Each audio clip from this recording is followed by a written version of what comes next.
Welcome to Bite at a Time Books, where we read you your favorite classics one bite at a time. My name is Bree Carlile, and I love to read, and wanted to share my passion with listeners like you. Be sure to follow the show on your favorite podcast platform so you get all the new episodes. Or you can follow the show on YouTube, where we have playlists for all the stories. You can find us on all the social medias at Bite at a Time Books, or on our website, biteatatimebooks.com, where you can also sign up for our newsletter for more information on what we're reading and what's coming next for the podcasts. We're a part of the Bite at a Time Books Productions Network. If you'd also like to hear what inspired your favorite classic author to write their novels, and what was going on in the world at the time, check out the Bite at a Time Books Behind the Story podcast, Tuesdays, wherever you listen to podcasts. Today we'll be continuing The Adventures of Sherlock Holmes by Arthur Conan Doyle. The Adventure of the Blue Carbuncle. Bite 2. So much for the police court, said Holmes thoughtfully, tossing aside the paper. The question for us now to solve is a sequence of events leading from a rifled jewelry case at one end to the crop of a goose in Tottenham Court Road at the other. You see, Watson, our little deductions have suddenly assumed a much more important and less innocent aspect. Here is the stone. The stone came from the goose, and the goose came from Mr. Henry Baker, the gentleman with the bad hat and all the other characteristics with which I have bored you. So now we must set ourselves very seriously to finding this gentleman and ascertaining what part he has played in this little mystery. To do this, we must try the simplest means first, and these lie undoubtedly in an advertisement in all the evening papers.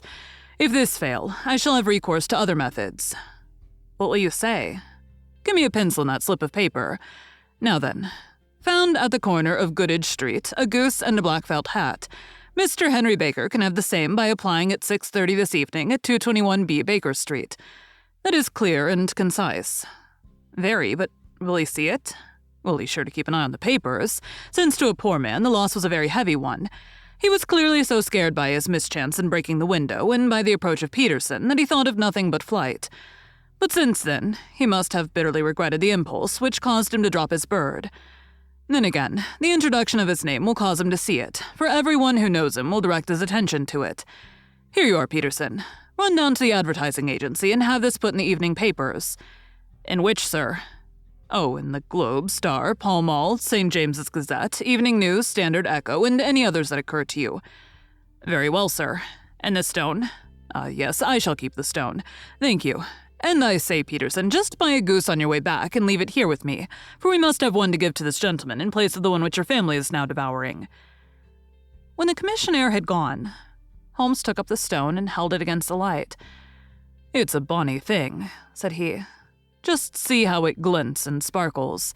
Of course it is a nucleus and focus of crime. Every good stone is. They are the devil's pet baits.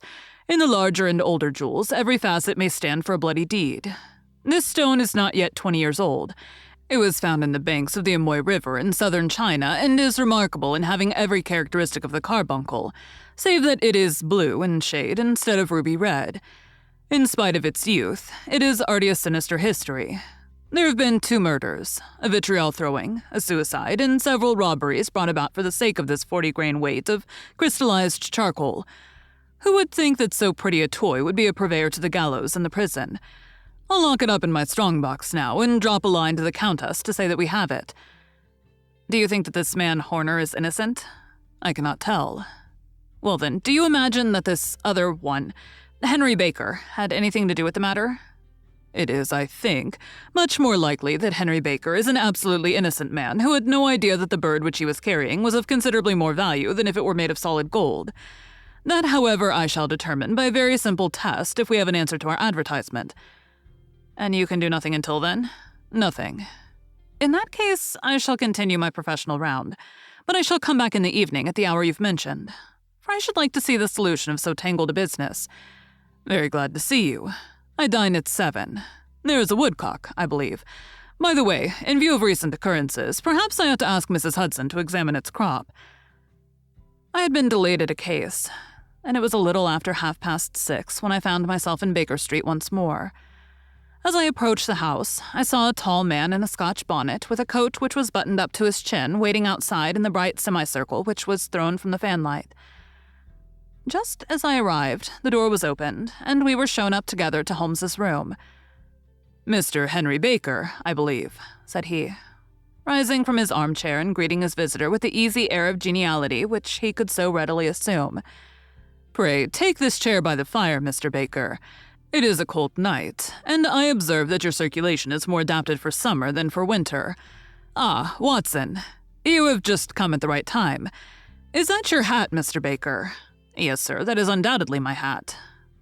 He was a large man with rounded shoulders, a massive head, and a broad, intelligent face, sloping down to a pointed beard of grizzled brown. A touch of red in nose and cheeks, with a slight tremor of his extended hand, recalled Holmes's surmise as to his habits.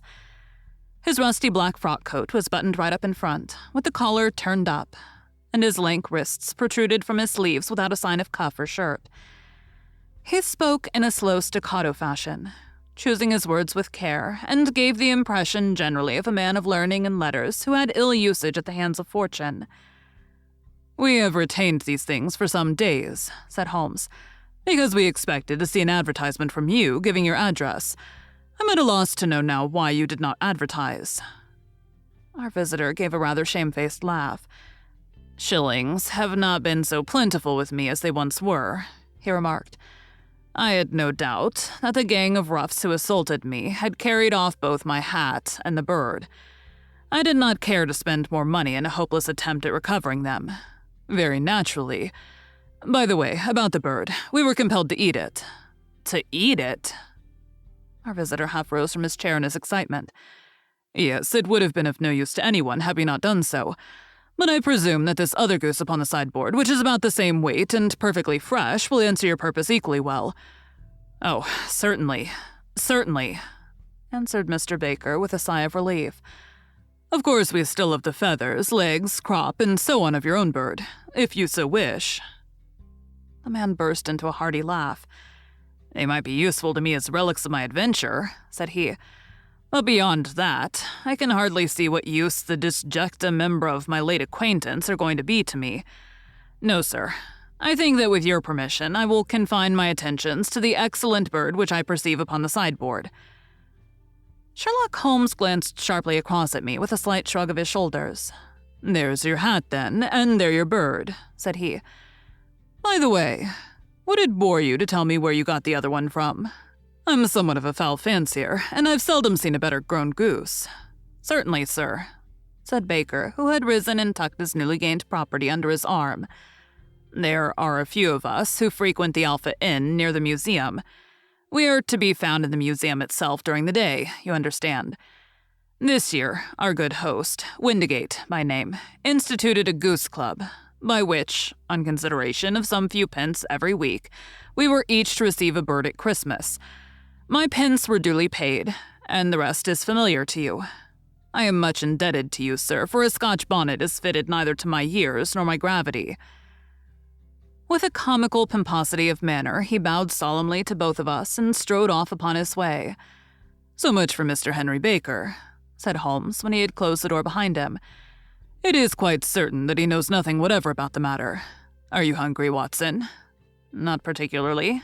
"Then I suggest that we turn our dinner into supper and follow up this clue while it is still hot. By all means." It was a bitter night, so we drew on our ulsters and wrapped cravats about our throats. Outside, the stars were shining coldly in a cloudless sky, and the breath of the passers-by blew out into smoke like so many pistol shots. Our footfalls rang out crisply and loudly as we swung through the Doctor's Quarter, Wimpole Street, Harley Street, and so through Wigmore Street into Oxford Street. In a quarter of an hour, we were in Bloomsbury at the Alpha Inn, which is a small public house at the corner of one of the streets which runs down into Holborn. Holmes pushed open the door of the private bar and ordered 2 glasses of beer from the ruddy-faced, white-aproned landlord. "Your beer should be excellent if it is as good as your geese," said he. "My geese?" The man seemed surprised. "Yes, I was speaking only half an hour ago to Mr. Henry Baker, who was a member of your goose club." "Ah, yes, I see. But you see, sir, them's not our geese." "Indeed, whose then?" Well, I got the 24 from a salesman in Covent Garden. Indeed. I know some of them. Which was it? Breckenridge is his name. I don't know him. Well, here's your good health, landlord, and prosperity to your house. Good night. Now for Mr. Breckenridge, he continued, buttoning up his coat as we came out into the frosty air. Remember, Watson, that though we have so homely a thing as a goose at one end of this chain, we have at the other a man who will certainly get 7 years penal servitude unless we can establish his innocence. It is possible that our inquiry may but confirm his guilt, but in any case we have a line of investigation which has been missed by the police, and which a singular chance has placed in our hands. Let us follow it out to the bitter end. Faces to the south, then, and quick march. We passed across Holborn, down Endell Street, and so through a zigzag of slums to Covent Garden Market. One of the largest stalls bore the name of Breckenridge upon it, and the proprietor, a horsey-looking man, with a sharp face and trim side whiskers, was helping a boy to put up the shutters. "Good evening. It's a cold night," said Holmes. The salesman nodded and shot a questioning glance at my companion. "Sold out of geese, I see," continued Holmes, pointing at the bare slabs of marble. "Let you have 500 tomorrow morning. That's no good. Well, there are some on the stall with the gas flare. Ah, but I was recommended to you. Who by? The landlord of the Alpha. Oh yes, I sent him a couple of dozen. Fine birds they were. Now where did you get them from?" To my surprise, the question provoked a burst of anger from the salesman. "Now then, mister," said he, with his head cocked and his arms akimbo. "What are you driving at? Let's have it straight now." "It is straight enough. I should like to know who sold you the geese which you supplied to the Alpha." "Well, then I shan't tell you, so now." "Oh, it is a matter of no importance, but I don't know why you should be so warm over such a trifle." "Warm? You'd be as warm, maybe, if you were as pestered as I am. When I pay good money for a good article, there should be an end of the business. But it's, where are the geese, and who did you sell the geese to, and what will you take for the geese? One would think they were the only geese in the world to hear the fuss that is made over them." "Well, I have no connection with any other people who have been making inquiries," said Holmes carelessly. "If you won't tell us, the bet is off, that is all. But I'm always ready to back my opinion on a matter of fowls, and I have a 5 on it that the bird I ate is country bred." "Well, then, you've lost your 5, for it's town bred," snapped the salesman. "It's nothing of the kind. I say it is. I don't believe it. Do you think you know more about fowls than I, who've handled them ever since I was a nipper? I tell you, all those birds that went to the Alpha were town bred." "You'll never persuade me to believe that." "Will you bet, then?" "It's merely taking your money, for I know that I'm right, but I'll have a sovereign on with you just to teach you not to be obstinate." The salesman chuckled grimly. "Bring me the books, Bill," said he. The small boy brought round a small thin volume and a great greasy-backed one, laying them out together beneath a hanging lamp. "Now then, Mr. Cocksure," said the salesman, "I thought that I was out of geese, but before I finish you'll find that there is still one left in my shop. You see this little book?" "Well?" "That's the list of the folk from whom I buy, do you see? Well then, here on this page are the country folk, and the numbers after their names are where their accounts are in the big ledger. Now then, you see this other page in red ink? Well, that is a list of my town suppliers. Now look at that third name. Just read it out to me." "Mrs. Oakshott, 117 Brixton Road, 249, read Holmes. "Quite so. Now turn that up in the ledger." Holmes turned to the page indicated. "Here you are. Mrs. Oakshott, 117 Brixton Road, egg and poultry supplier. Now then, what's the last entry? December 22nd. 24 geese at 7 shillings 6 pence. Quite so. There you are, and underneath? Sold to Mr. Windigate of the Alpha at 12 shillings. What have you to say now?" Sherlock Holmes looked deeply chagrined. He drew a sovereign from his pocket and threw it down upon the slab, turning away with the air of a man whose disgust is too deep for words. A few yards off, he stopped under a lamp-post and laughed in the hearty, noiseless fashion which was peculiar to him. "Thank you for joining Bite at a Time Books today, while we read a bite of one of your favorite classics. Again, my name is Bree Carlile, and I hope you come back tomorrow for the next bite of the adventures of Sherlock Holmes." If you enjoyed our show, be sure to follow us so you get all the new episodes. We would also love for you to drop us a rating on your favorite podcast platform.